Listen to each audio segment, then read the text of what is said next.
Hey guys, welcome back, and today we're going to do a continuation of the video we started with the Happy Cat, and again, we're looking at small objects, this time attached to bases. Now this presents its own level of difficulty that some people just don't even like. Something attached to a base, when you're trying to 3D print it, it just creates this necessity of angle, because the base needs to be printed at an angle. So it creates this necessity of angle where you have to angle the entire file back, and that, of course, creates an angle for the entire object. It may even create an angle for the object you don't necessarily like because you just want the base itself to print good. Again, this is a conundrum that sometimes I face, depending on the files I'm working on. Now, this is the Happy Cat file. We do have them without bases attached, and we prefer to print them that way. But if you prefer to just get it all done in one go, and you really want to print it just one piece, well, you got that option. I don't usually recommend or love doing it, but this is how I would go about doing it for each one of these different options. So, let's check it out.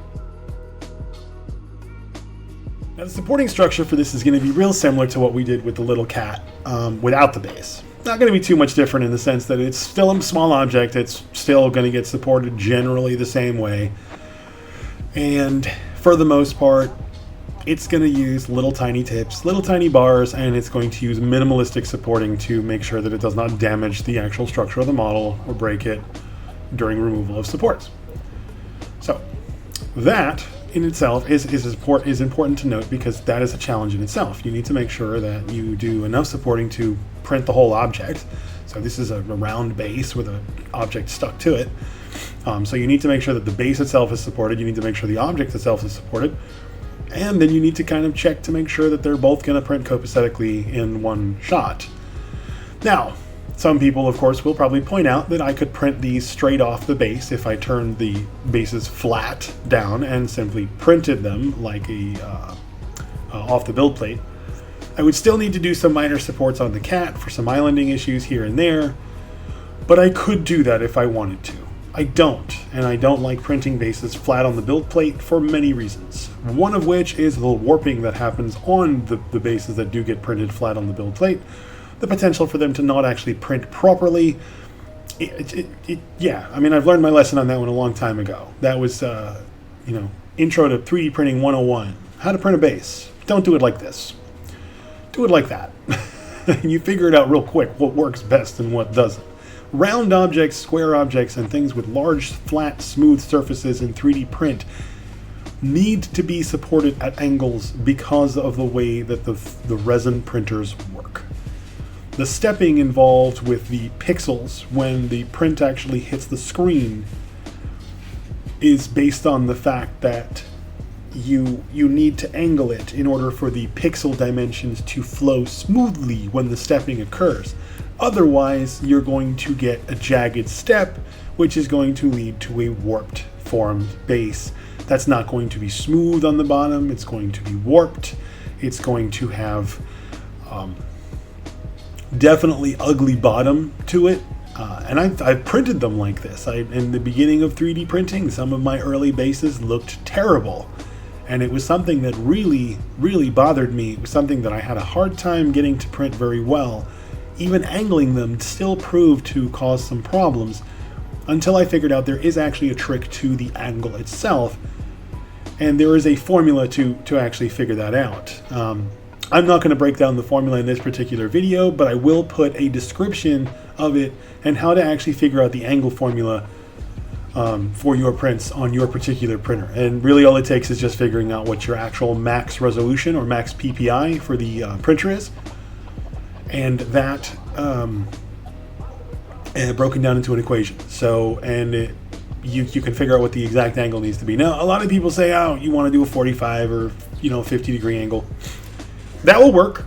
That will work for a lot of things. But if you want a perfect angle, you kind of really need to follow the angle for your particular resolution. And the reason this will make such a difference is because the stepping, as the pixels are formed on the screen, will be smoother if the angle follows the resolution based on the angle that you chose based on the resolution. So again, these are important factors to consider because it will dictate how clean the print will actually form based on that. Because remember guys, this is just, it's an LCD screen that flashes up pixels on it.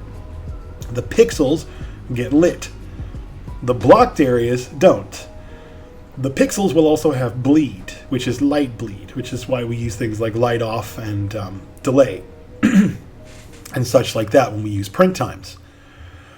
Those are the things that will slow down a print, but they will also prevent things like bleed and fuzziness and things like that. Also, anti-aliasing doesn't always work, and sometimes that will actually cause more fuzziness than you want. So on occasion, I'll just turn anti-aliasing off if the print doesn't come out the way I like.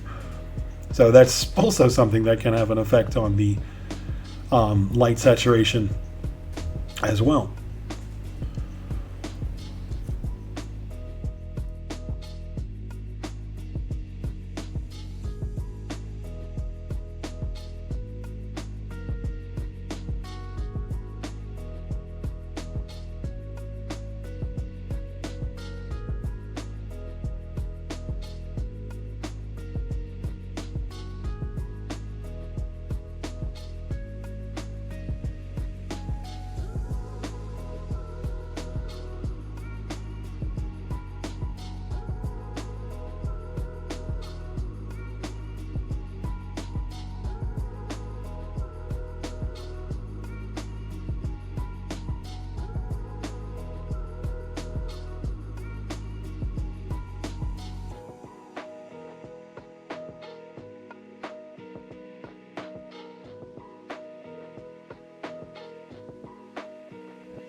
Now these types of support systems with bases like this, and I call them cookie bases because they pretty much look like a cookie. They're nice and round, they have like a little round edge to them, and that alone actually kind of gets annoying too because you wind up having to support bits of the base that are actually going to be visible on the sides because of the way that you need to support this piece. And it doesn't have a beveled edge, it's just this round curved edge, so it's a cookie. So if you put little divots in the side of it, you're going to notice those little divots. And, you know, I mean, it's a base. Not a lot of people really care too much about bases. But if it's part of the model itself and you're printing it all in one piece, I think that actually is more important. But again, in this particular instance, we're just doing this as demonstration. I don't necessarily love printing things like this, but some people do because they want to do like a one-shot print. They don't want to bother gluing the stuff together. They just want to be able to print their mini on the base and boom, just pop it off, prime it and paint it. And you know, that's fine. They definitely do make plenty of models out there that are literally just stuck on their bases for you to do that with. So it is an applicable thing. Like I said, I don't love it. It does present some just complications because you have to over support that base and then the little cat stuck on top of it. You know, and then you have to angle him so high because of the way that it's presenting the base is you've created an angling issue there with the cat. Now again, I don't think he's going to be too big of a deal because his surface area is kind of small, but if he was a full-size person, we'd be presented with some different areas of issue there too, because the surface areas are going to get larger based on the fact that it would be a full-size human being or person or elf or whatever have you. So this is a short little tiny character, so not really too much of a big deal.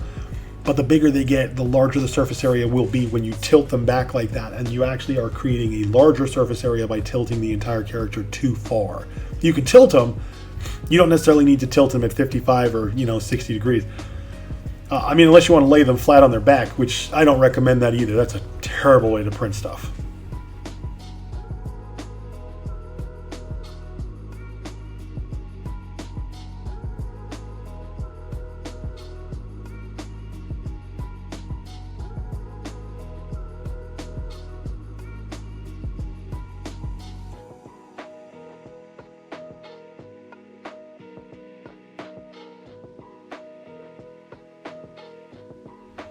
Okay, and generally the rule of thumb, I usually do supporting systems very similarly with similar models. In this particular case, I'm actually experimenting and I'm just seeing what will happen if I kind of mess around and change some things up on each one. I am comparing notes on the two to see where the supports are lying on each one, and I am kind of looking at both models to see, well, okay, I did it here, I did this one here. Maybe I'll do a little differently on this one. The reason for that, and this is also part of the experimentation or research and development process in this printing, is that when you're working with a new model or you're working with something that you're trying to perfect and you really want to get a good print of it, sometimes it's necessary to make a couple different examples of it, even if you're going to do them all in the same build plate. And sure, some of them might fail. It doesn't necessarily mean the whole plate's going to fail. So, you have issues where you're going to get some pancaking in there, you're going to get some other issues in there. So this will help you work that out. And this will help you kind of work out which supporting style or system or structure was best for that particular model. So you do a couple different models, you do them a couple different ways, you print them out. Maybe they all work, but maybe one was a little easier to break away than the other two, and you decide to keep that one because they all work the same, but the ease of use on the support breakaway is definitely an important factor.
And that's just about it for these guys. We've wrapped them up. It looks like the cats are ready to go. So, of course, as usual, we try to get them printed out nice and clean. And I'll be sure to let you guys know how these came out. But if you want to see more videos like this, and you're interested in learning more about mini support, or just in general Lychee support, different tools and utilities that Lychee has, or just slicer tutorials and things like that, please let us know. Drop a comment, give us a like, hit that subscribe button. It doesn't hurt, and it's free. Also, ring the bell if you want notifications on episodes that we release, because we try to release at least 1 or 2 new episodes every single week to get you guys more and more tips and tricks on 3D printing stuff. So we hope you guys have enjoyed these videos. We hope they're educational for you and you're learning something. And again, if you are, keep coming back. We love seeing you. Anyway, I hope you guys enjoyed it. Again, thanks for watching. See you real soon.